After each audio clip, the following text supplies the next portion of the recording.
Thrift store finds, Summer Olympics update, and speed puzzling practice are the topics of discussion for my first edition of the Puzzle Pulse.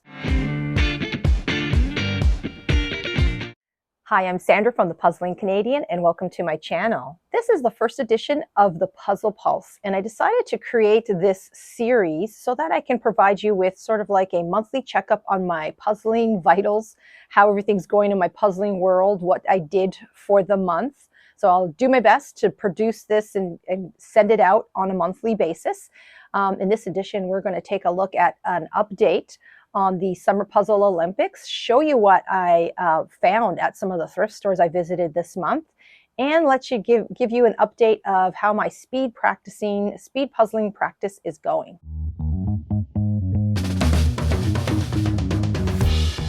Back in May, I released a video about an event that I'm participating in called the 2023 Summer Puzzle Olympics. And this event has just ended, and I wanted to provide an update. In the beginning of the event, I usually start off very strong. It's May and June, there's less things going on, it's smaller piece counts, so I head out of the gates really strong with this event. But then they introduce the round for the large piece count opens up, and I start working on my large piece count, and then my puzzling in all the other variety of piece counts slows down because all my efforts is placed into completing that large piece count. And this year, I think that was my greatest accomplishment, is that I moved up a level and I decided to do a 4,000 piece puzzle, and I completed the truffle New York collage, and I was really happy with this puzzle. I enjoyed it very much. And I think that was the biggest success in these puzzling games for me.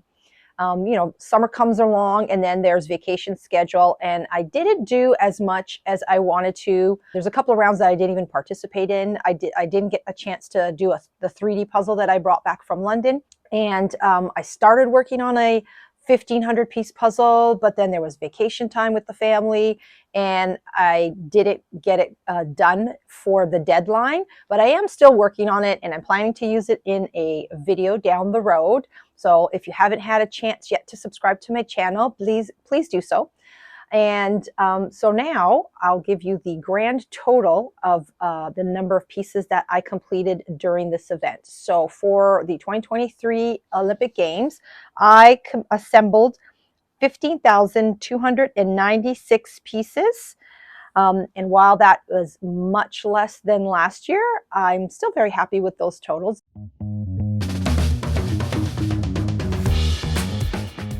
This year, I will be participating in my first ever speed puzzling competition here in Canada called the Great Canadian Puzzle Challenge. And it's going to be held on October 1st in Georgetown, Ontario. And recently, a few weeks ago, I released a video discussing this event. So if you haven't taken a look at that video, you should check it out.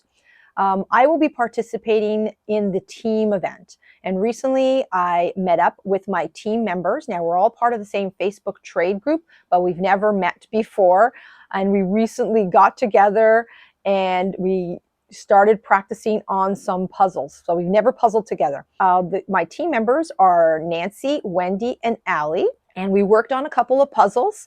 And I was really happy with the results, with the timing. And we discussed strategy, what things we can do to improve or what we can work on. So for our first meetup, I found it was very productive and very enjoyable. I really enjoyed puzzling with other team members. It was a lot of fun, and that's why I decided to participate in this event rather than the individual event.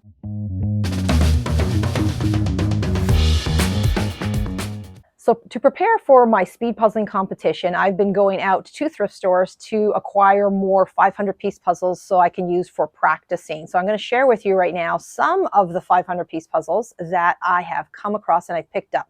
At the beginning of August, I started my search, and I went to a local thrift store, and I just lucked out. Usually when I go to a thrift store, it's only one or two puzzles maybe that I find that I like, but there were quite a few. So I found about 5 puzzles at this one location. I was so delighted because that never happens to me.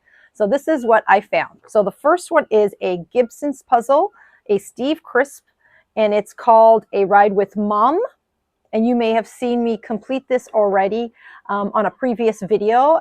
Very enjoyable puzzle. I started this one already for my speed puzzling practice. Other one that I found was a dawdle puzzle called Churchill Polar Bears, and I like this one because it's a Canadian location and it's a dawdle puzzle, so I wanted to add that to my collection. This one here is a 400-piece puzzle, and it's called Ocean Park Masterpieces. I've seen this image. It's very summery. I've wanted to get it, just a fun puzzle to work on, and I was so happy that I came across this one here. So even though it's not 500 pieces, I just thought it would be a fun practice puzzle.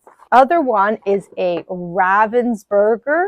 What's it called? It's called Animal Selfie. So it's not a puzzle that I usually do. I don't usually do too many puzzles that have that many pets, but I thought it would be a great puzzle to practice to assemble fur, because I think when you're practicing for these speed puzzling competitions, you got to do puzzles that are difficult or that you normally don't do, just in case they give you a puzzle that has a lot of cats or dogs in there. So I have that one there. And there was another puzzle that I found at this one location, but I'm going to show you that puzzle at the very end because there's a story behind that one. So later on in the month, I visited a different location and I found a couple of more puzzles there. This next one is not 500 pieces, but I found it would be a good puzzle to practice my speed. So this one here is a Springbok puzzle. I'm not a big fan of Springbok, but these are 70, it says it's 6 mini puzzles, and I think there's 70 pieces each. I opened this box up, and when I looked inside, all the pieces were assembled. So I knew that all the pieces were there, and that's what I really liked. So I thought this would be cute to work on. I think these are what they call Springbok vintage puzzles. There was a few of them there in these type of boxes. So I don't know if anybody else knows, or is this considered a Springbok vintage puzzle?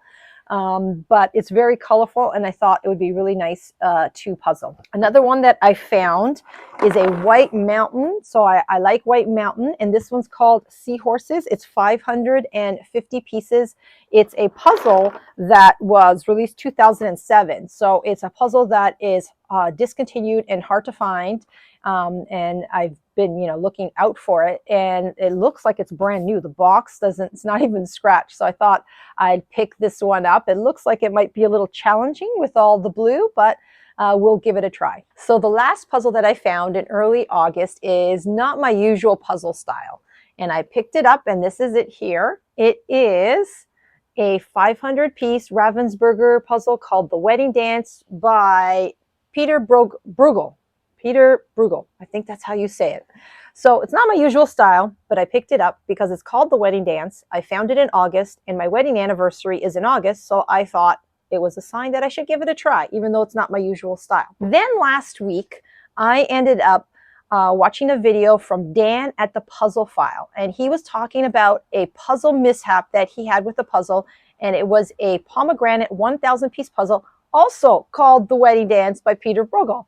When I saw that image, I recognized it immediately, and I went to grab mine and realized it was the same image, but there were some slight differences in them. The 1,000-piece pomegranate puzzle is a much larger image. It has a lot more people dancing, a lot more things happening in that scene. And Ravensburger, what they did is they took a small section of that image to put into this puzzle. So that's one of the first differences I noticed. There was a lot less people dancing in this scene compared to the pomegranate puzzle. Another thing that I noticed was right away, the top of the puzzle is a little bit lighter. You can see a lot more white there, but the most distinguishable difference I noticed were the colors in this puzzle and the outfits. For example, here, this shirt is different than the original one. This dress has different colors. It's like dark.